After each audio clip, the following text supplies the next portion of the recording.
anak yang satu dengan anak yang kedua saja, itu mungkin seleranya berbeda. Yang satu telur setengah matang, yang satu mungkin matang banget. Atau telur dadar gitu ya.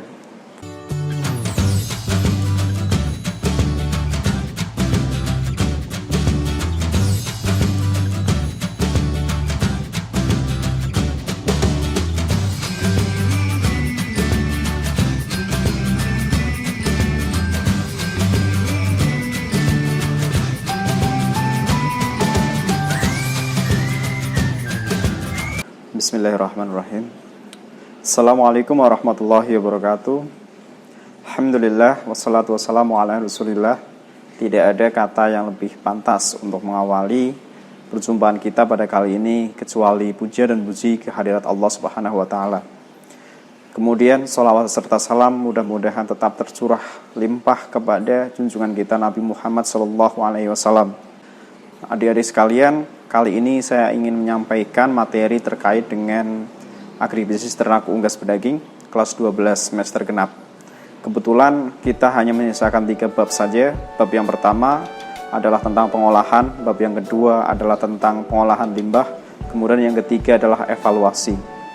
Seperti yang sudah saya sampaikan, kita akan membahasnya dengan praktis, dengan singkat dan sejelas-jelasnya. Walaupun saya akan tetap berpegang pada textbook yang sudah ada, tetapi insya Allah akan saya sampaikan dengan cara yang lebih sederhana. Baik adik-adik sekalian, kita mulai untuk bab yang pertama. Bab pertama adalah tentang pengolahan hasil ternak unggas pedaging. Untuk pengolahan, maka kita harus tahu dulu mengapa kita harus belajar tentang pengolahan.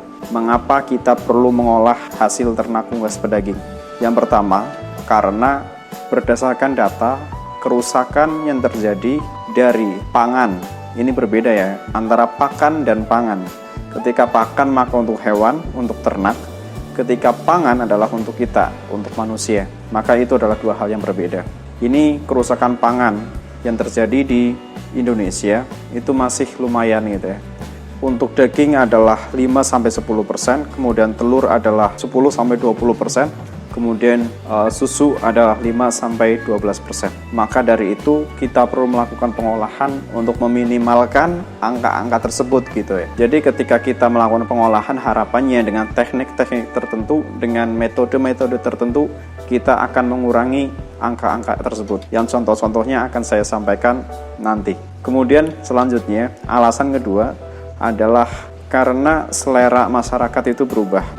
Bukan hanya berubah, tapi berbeda. Selera masyarakat berbeda. Maka secara tidak mungkin kita menyajikan hasil ternak itu dalam satu bentuk saja. Maka kita perlu melakukan variasi karena menyesuaikan selera dari masyarakat.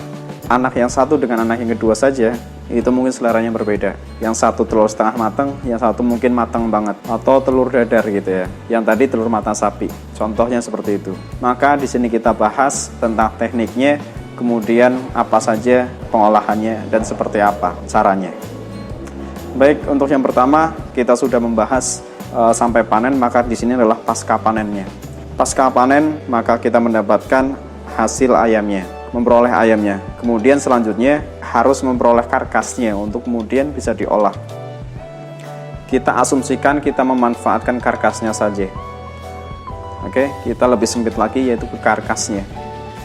Karkas ini adik-adik sekalian sudah paham gitu ya, adalah bagian dari ayam yang sudah dibuang bulunya, yang sudah dibuang kepalanya dan lehernya, kemudian kakinya, kemudian bagian dalamnya.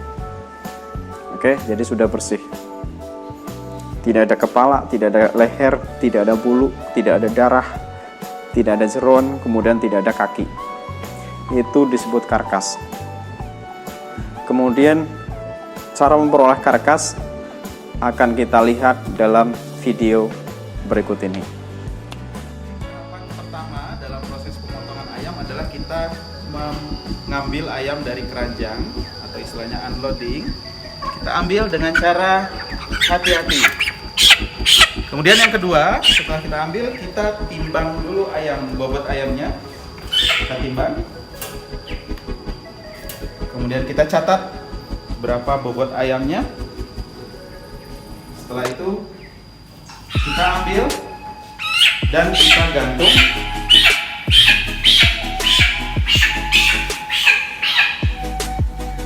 penggantungan ini dinamakan shackling. Kita gantung kurang lebih sekitar 30 detik atau 40 detik. Selanjutnya kita sembelih. Proses berikutnya adalah kita menyembelih ayamnya. Hal penting yang harus diperhatikan saat menyembelih adalah kita harus pastikan bahwa ayam ini disembelih secara halal. Yang pertama, penyembelih harus menghadap ke kiblat. Kemudian yang kedua, mengucapkan Bismillahirrahmanirrahim. Dan yang ketiga, memastikan 3 saluran terputus, yaitu saluran pernapasan, pencernaan, dan pembuluh darah. Baik, kita langsung potong di sini bagian leher. Bismillahirrahmanirrahim.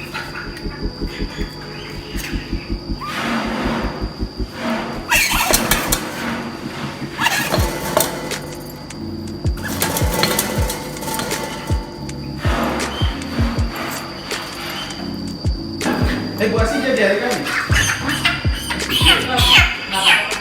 Proses berikutnya adalah setelah ayam disembelih, proses berikutnya kita akan merebus ayam ke dalam air hangat dengan suhu 50 sampai 60 derajat Celcius selama kurang lebih sekitar 2 menit. Proses ini dinamakan scalding.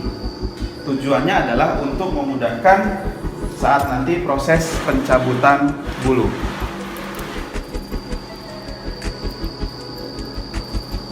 Pada saat proses scalding ini kita harus betul-betul menjaga suhu air jangan terlalu panas. Oleh karena itu harus ada termometer yang kita gunakan untuk mengukur suhu air ini. Kita jaga di suhu 50 sampai 60 derajat Celcius. Tahap berikutnya setelah proses scalding, ayam kita masukkan ke alat yang namanya plucker. Di sini tujuannya adalah untuk mencabut bulu atau defeathering. Di dalam alat ini ayam akan diputar selama waktunya sekitar 2 menit. Ya, kita mulai. Baik, pada tahap ini yang penting adalah saat kita mencabut bulu ayam, jangan lupa sambil disiram dengan air. Oke, kita mulai.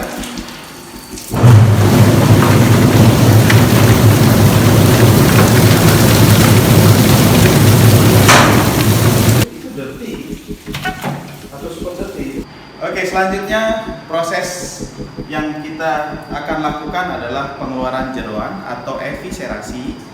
Ayam yang sudah dibului kita ambil, kemudian kita gantung di karosel.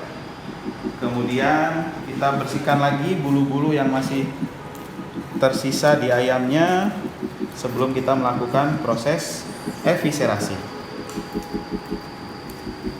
Baik, kita mulai proses selanjutnya yaitu eviscerasi atau pengeluaran organ dalam pada ayam atau unggas. Eviscerasi ini kita akan mengeluarkan organ dalam yaitu hati, ampela, usus, jantung, limpa, empedu. Untuk unggas, paru-paru dan ginjal itu tertinggal di dalam. Oke, kita lanjut ke eviscerasi. Saat mengeluarkan jeroan, perut bagian paling bawah mendekati kloaka kita sobekkan sekitar 2 jari, jangan terlalu besar. Kemudian jari kita masuk ke dalam.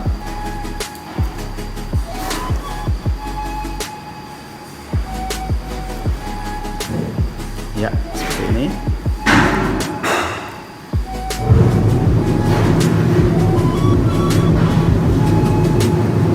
Pastikan di bagian depan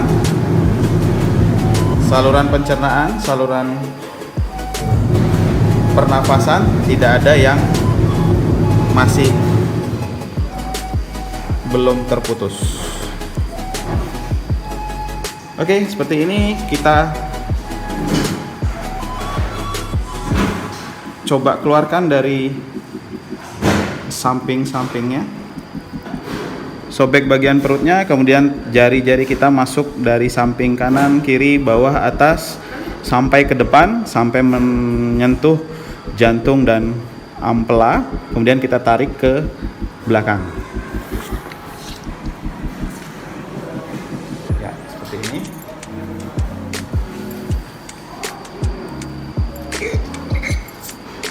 Oke.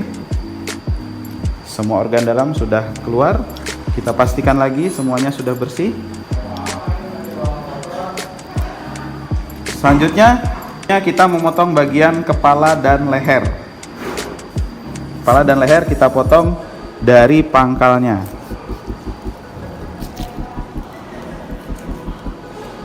Oke, setelah kepala dan leher terpotong, langkah selanjutnya adalah kita cuci daging ayam ini atau karkas ini dari bagian dalam,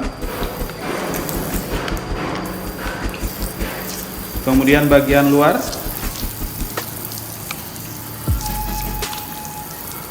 Kita ulangi lagi sekali lagi, betul-betul sampai bersih.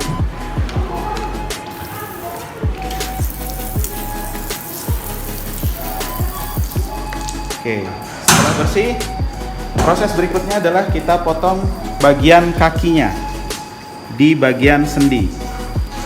Ingat, ayam harus tetap tergantung.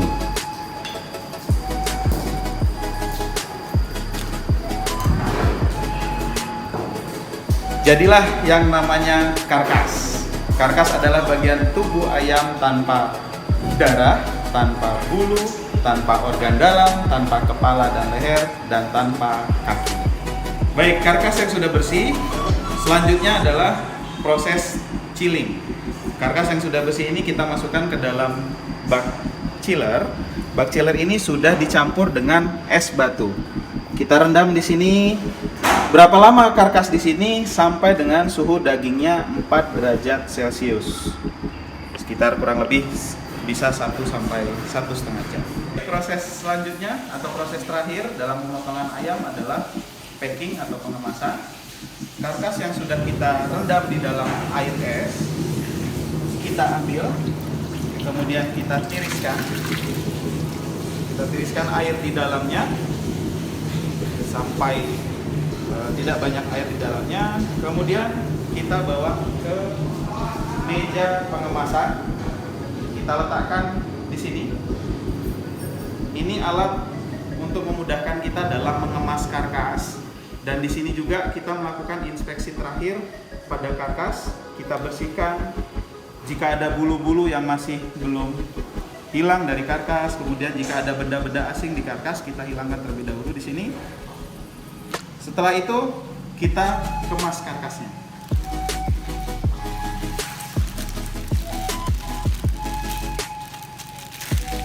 Nah, pengemasannya seperti ini.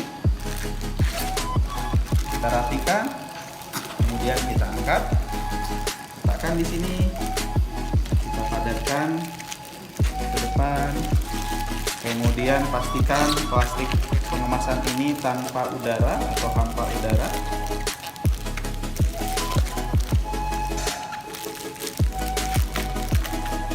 Kemudian kita ikat.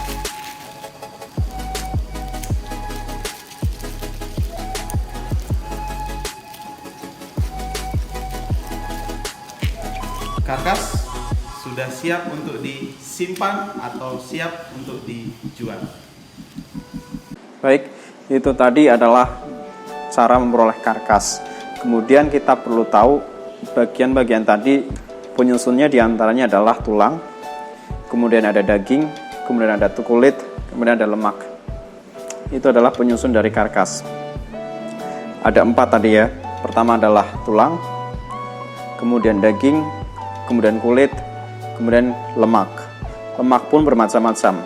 Ada lemak yang di dalam daging, ada yang di antara daging dan kulit, kemudian ada di rongga perut.